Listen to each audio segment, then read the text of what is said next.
목사님의 주일 말씀을 들어야 되는데 부족한 제가 오늘 이 자리에 서서 여러분에게 은혜를 끼치는지 의문입니다.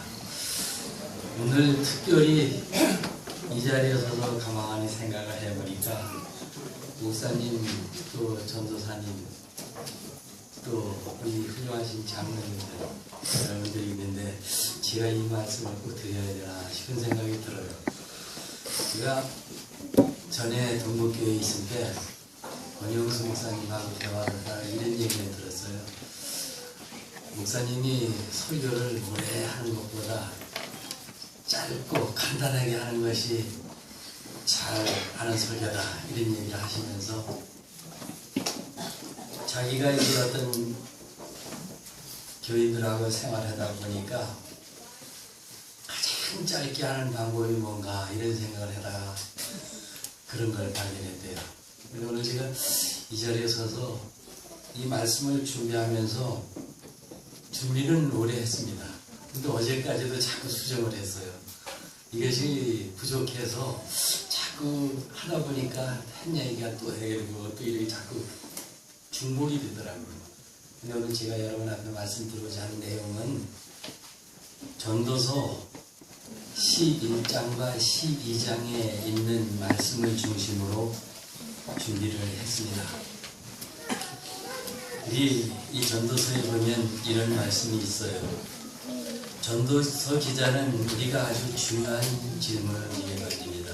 우리가 어떻게 살아야 하는가 하는 것입니다. 전도서 맨 처음 부분에 보면 우리 인생의 허물을 고백한 전도자의 고백을 들을 수 있습니다. 1장 1절의 말씀, 2절의 말씀을 보면 헛되고 헛되며 헛되니 모든 것이 헛되도다.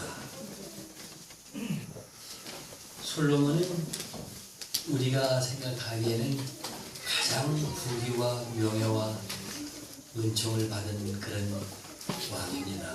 그런 사람이 자기가 노년에 이 전도서를 쓰면서 자기가 지금까지 살아온 모든 인생이 정말 헛되고 헛되다 그런 말씀으로 결론을 내는 것을 보게 됩니다. 하나님 없는 우리 인간의 삶이 얼마나 헛된 것인지를 전도서 기자는 계속해서 말씀합니다. 또 어떻게 사는 것이 바람직한 삶인가 하는 생각을 하게 합니다. 첫째, 제가 이 세 가지로 구분을 해봤는데, 첫째, 하나님이 주신 복을 다른 사람들과 더불어 나누며 사는 것이 우리가 살아야 될 것이다 하는 생각을 해보게 되었습니다. 11장 1절에 보면 이런 말씀이 있습니다. 제가 11장 1절의 말씀을 낭독해 드리겠습니다. 너는 내 식물을 물 위에 던지라. 여러 날 후에 너로 찾으리라. 이 한 절만 생각하면 이해가 잘 안 가실 것입니다. 이 말씀을 이해하려면 그 당시 중동 지방에 있는 그런 속담을 이해할 필요가 있습니다. 그 중동 지방에 이런 속담이 있었다고 합니다. 선행을 하라. 그리고 네 빵을 물 위에 던지라. 그러면 그대에게 어느 날 반드시 보상이 되어 돌아오리라. 이런 말씀이 있습니다. 그래서 제가 거기 비슷한 속담을 하나 찾아서 제가 오늘 여기다 적어봤습니다. 여기 이제 이라크의 수도인 바그다드에 어느 왕이 살고 있었는데 그 왕자가 강가에서 놀다가 거센 금리에 휩쓸려서 실종이 되었습니다. 왕은 자기의 군대를 동원해서 사랑하는 아들을 찾기 위해 며칠 동안 혼신의 노력을 다했습니다. 그런데도 찾을 수가 없었습니다. 왕은 자기 아들이 죽은 줄로 알고 큰 실망할 수밖에 없었습니다. 어느 날 깊은 한복판에 있는 바위에서 왕자가 발견되었습니다. 그는 살아있었던 것입니다. 이것은 참 기적이었습니다.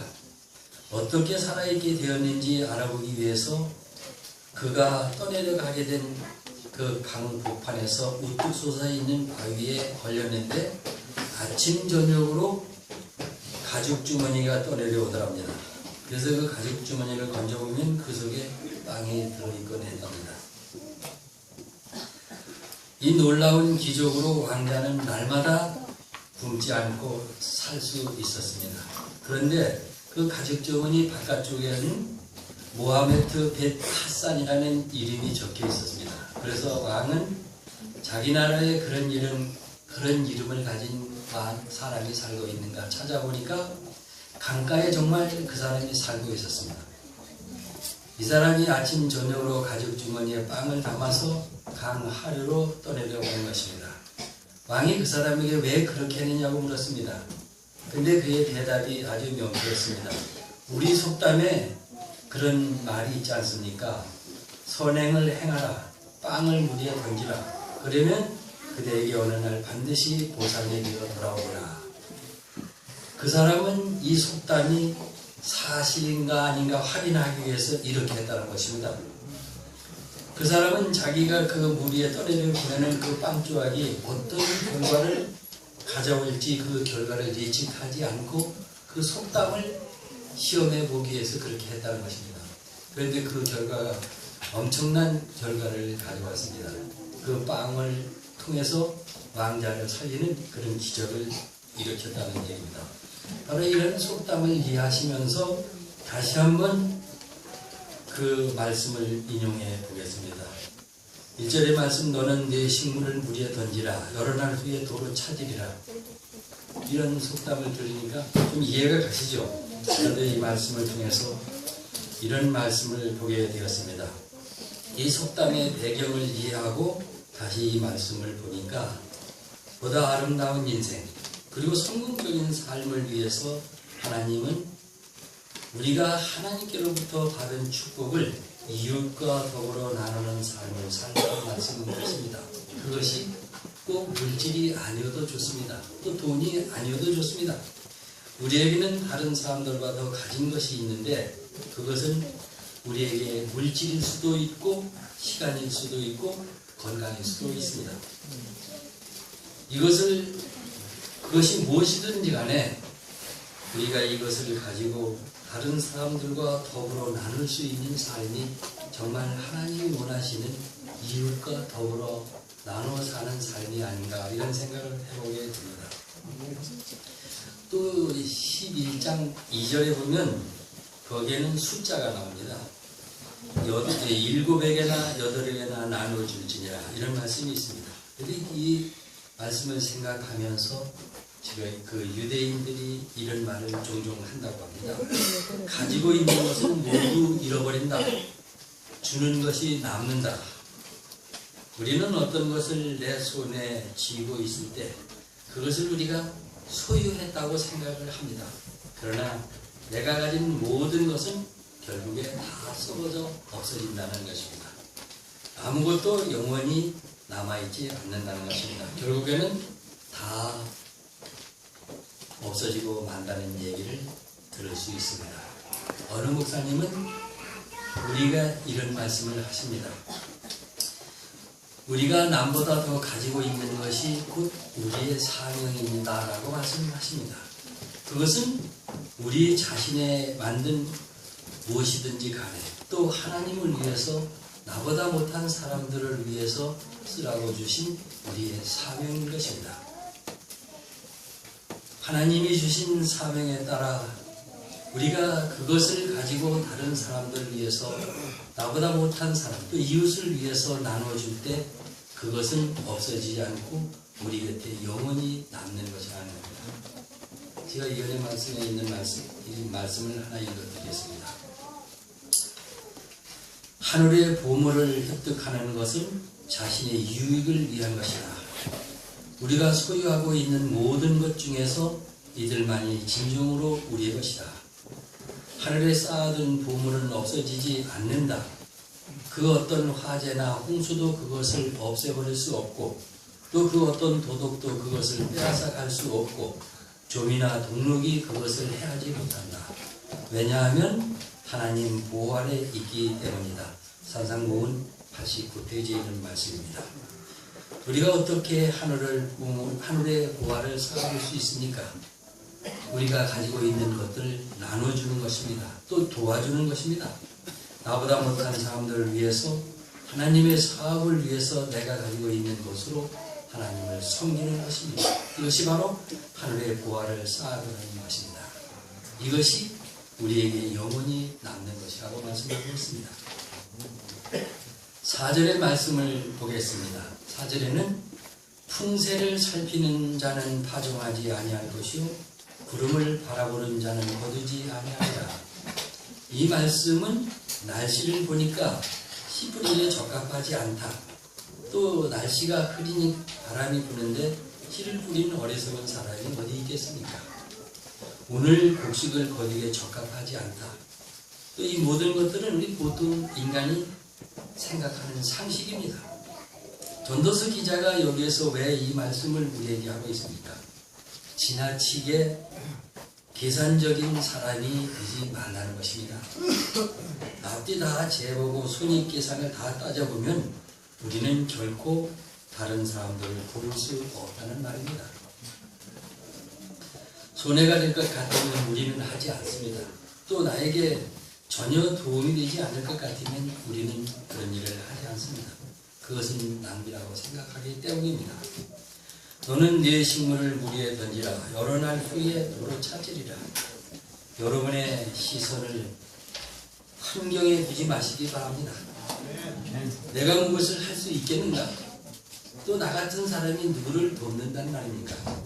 또 나 같은 주제에 다른 사람이 신선해지지 않으면 되지 누구를 돕겠습니까?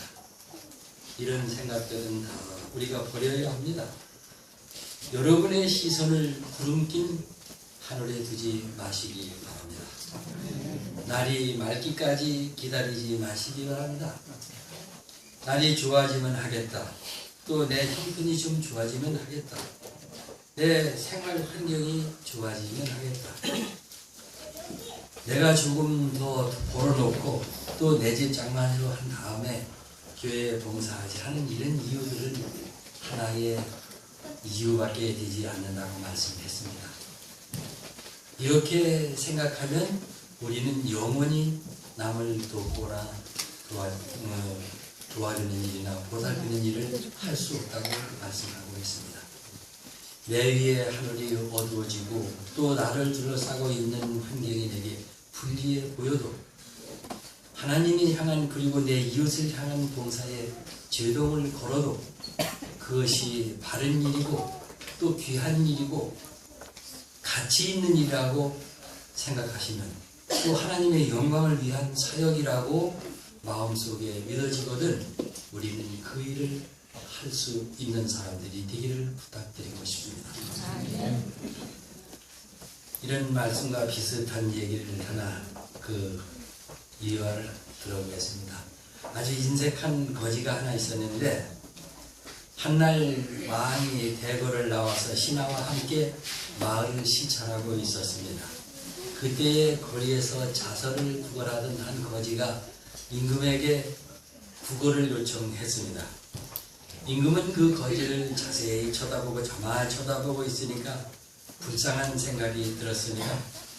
어찌하여 저들은 구걸할 줄밖에 모르는가? 평생 구걸하는 일밖에는 할지 모르는 불쌍한 인생이오. 이런 생각이 마음에 들었다고 합니다. 임금은 그 거지의 잘못된 생각과 삐뚤어진 생활 태도를 고쳐줘야겠다는 생각으로 그 거지에게 말을 걸었습니다. 그런데 그 거지는 임금의 말에는 귀를 기울이지 않고 그저 무엇이나 얻을까 하는 그런 생각만 하고 있었다고 합니다. 그래서 임금에게 그렇게 말을 걸었습니다. 그렇다면 임금이 거지에게 이렇게 말을 걸었다고 합니다. 그렇다면 너도 나에게 무엇인가를 주어야 되지 않겠느냐? 그래야 나도 너에게 뭐 좋은 것을 줄 게 아니냐? 이런 반문을 했더니 그 거지는 임금에게 이렇게 대답을 했다고 합니다. 저는 거지입니다. 저 같은 거지가 임금에게 줄 게 무엇이 있겠습니까? 이렇게 대답을 했다고 합니다. 임금은 그 거지를 호되게 꾸짖었습니다. 임금에게 꾸중을 들은 그 거지는 할 말이 없어서 이렇게 대답을 합니다. 네 이놈, 네가 나에게 줄 것이 없다고? 그러면 네 주머니에 들어있는 것은 무엇이냐? 이렇게 물으니까 그 거지는 이건 말입니까? 이것은 옆집에서 얻은 보잘것없는 강냉이 한 옵인데요. 이렇게 대답을 했대요. 그럼 그거라도 좀 다고. 그러니까 이 거지는 아주 인색한 거지여서 그 자기가 쓸모없는 강냉이라고 해서 강냉이 5알을 꺼내서 임금에게 줬답니다. 그래서 임금이 그 5알을 받아들고서는 하도 어이가 없어서 껄껄 웃으면서 신하에게 부탁을 했답니다. 그 금주머니를 꺼내다가 그 구머니를 열고 거기서 금화 5개만 꺼내서 저 거지에게 주거라. 그러니까 그 거지가 금화 5개를 받아들어주고 그리고 임금은 그 자리를 떠나기 직전에 그런 말을 했다고 합니다. 참 불쌍한 거지구나. 그러면서 그 말을 하니까 그 인색한 거지가 무슨 얘기를 하느냐면 강냉이 5알을 주고서도 그게 아까워서 내가 가진 것 전부가 한옥뿐인데 그 5알이 죽어도 그게 인색해서 그런 말을 하더라고요. 참 살다 보니 별일도 다 있네. 이 임금이 내가 가진 이 강냉이 한옥 중에서 5알 이것도 받아가지고 가나? 그러면서 자기가 웃더라는 겁니다. 그래서 임금이 그 거지에게 이런 얘기를 했대요. 껄껄 웃으면서 이 불쌍한 거지, 인색한 거지야. 너는 평생 거지밖에 못하겠다. 네가 가진 걸 남에게 줘야 너도 남한테서 받을 게 아니냐. 너는 평생 거지밖에 못하겠다. 이런 얘기를 하고 임금이 떠나갔답니다. 그리고 가만히 거지가 생각을 해보니까 그 금주머니 자체가 아까운 거예요. 그래도 자리에 털썩 주저앉아 하는 얘기가 아이고 내가 잘못했구나.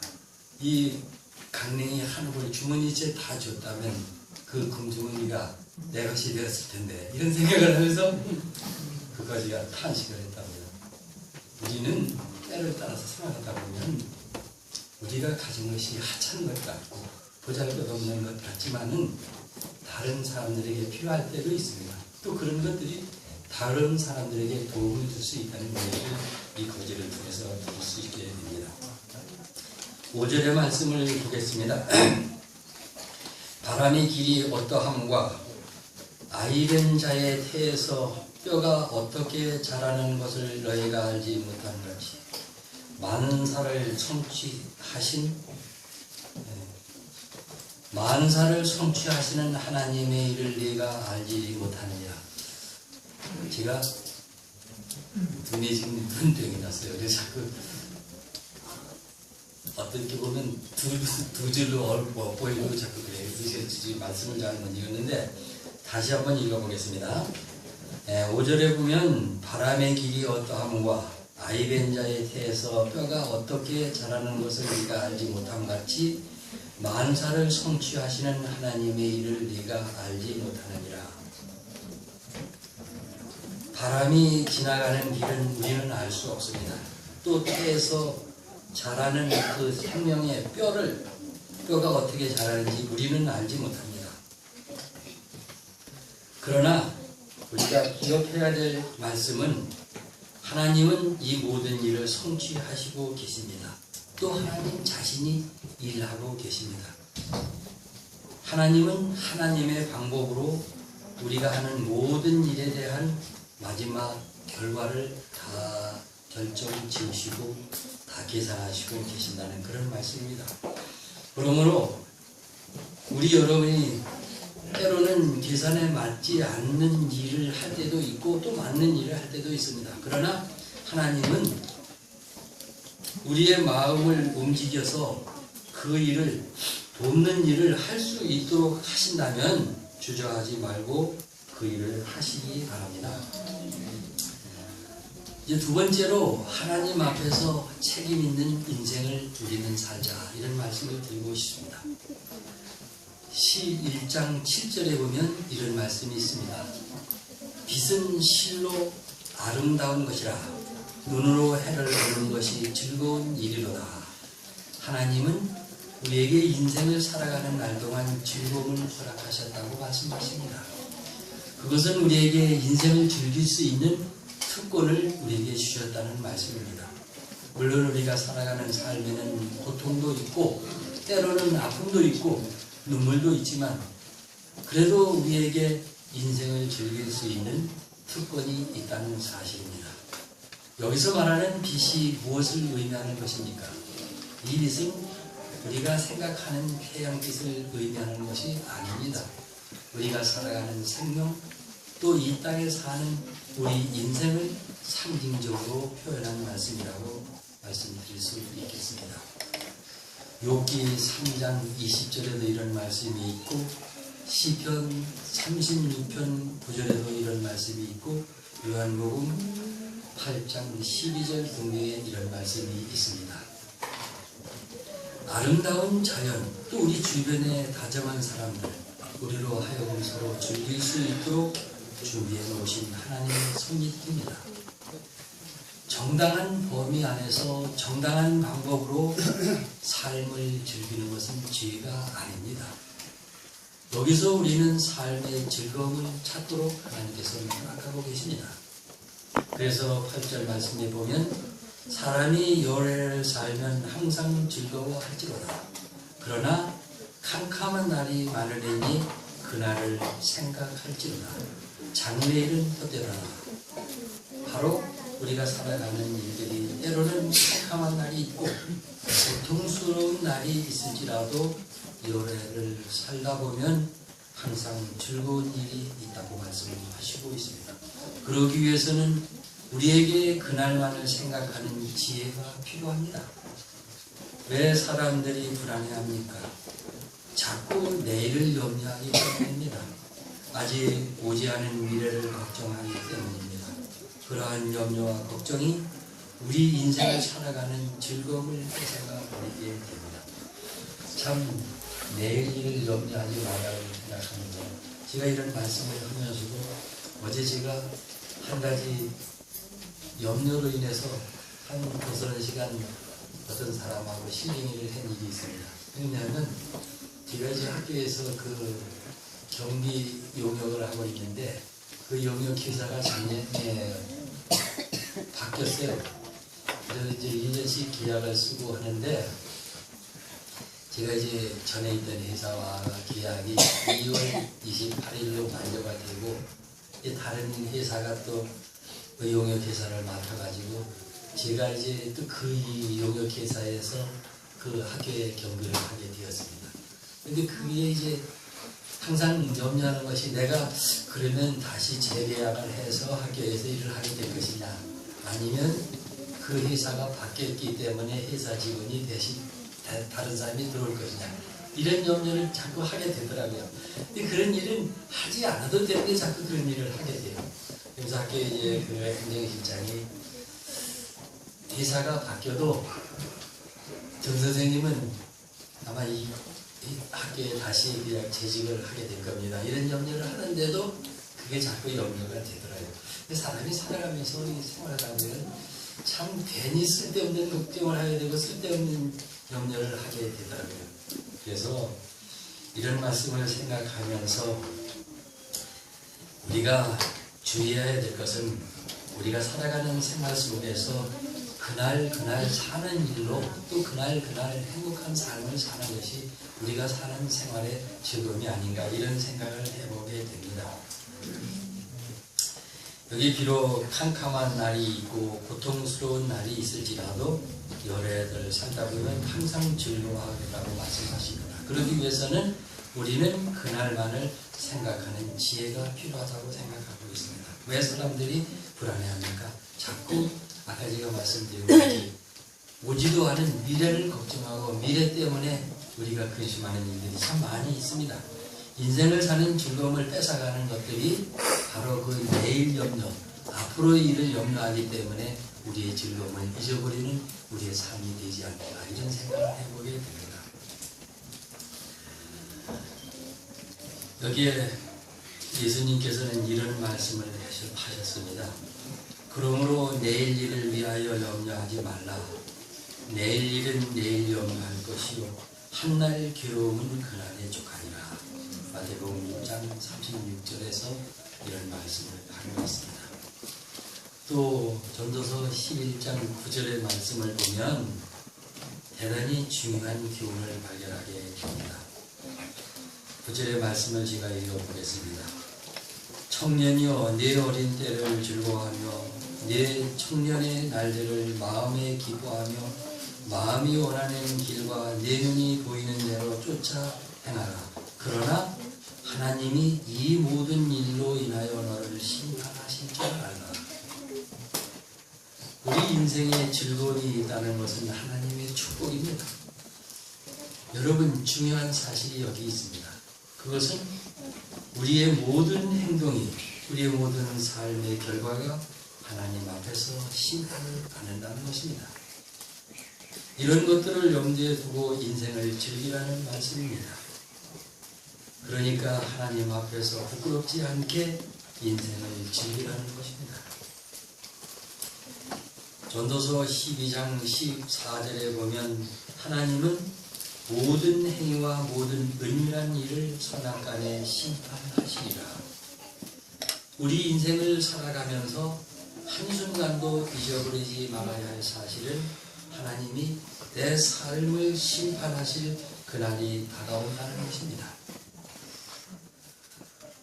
그러한 이 심판의 날은 결코 나쁜 날이 아닙니다. 우리는 심판이라는 말을 들을 때 늘 나쁘게만 생각합니다. 본문은 선악간에 심판하시겠다고 말씀하십니다. 선과 악 두 가지를 여기에 분명히 말씀하고 있습니다. 그러면 우리의 선에 대해서도 칭찬하는 날이 됩니다.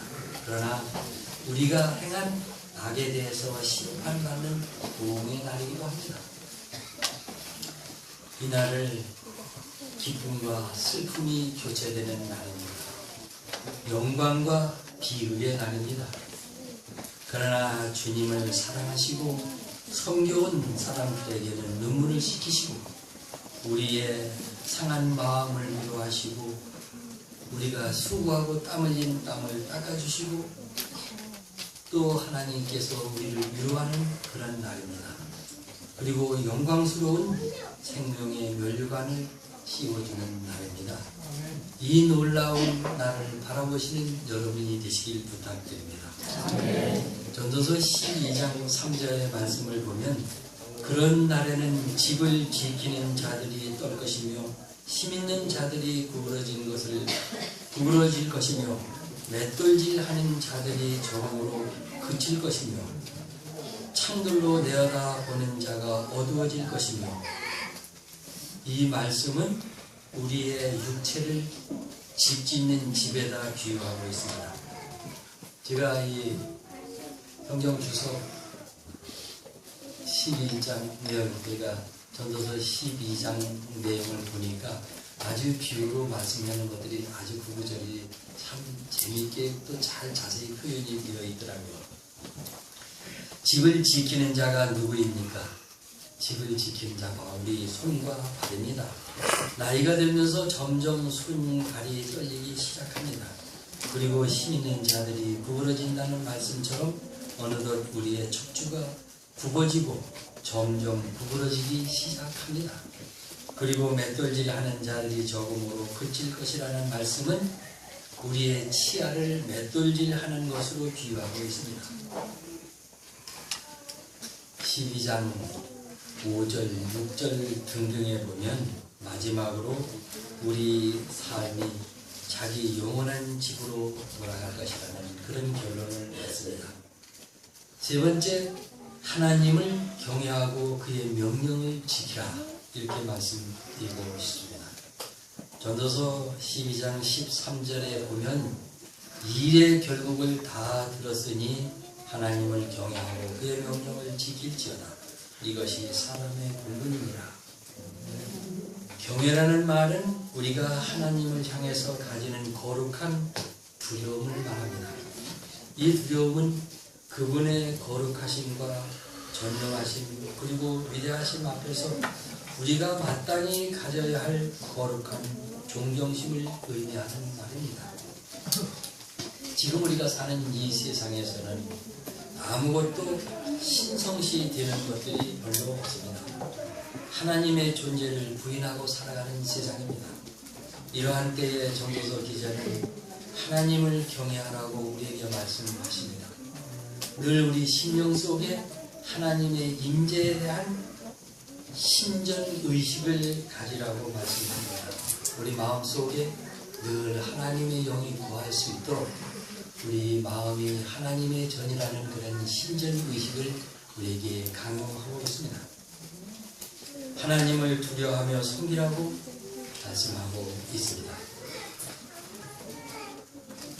저는 시간이 거의 다 된 것 같은데 제가 예언의 있는 말씀을 읽으면서 제가 말씀을 주려고 합니다. 선지자의 말씀에 보면 이런 말씀이 있습니다.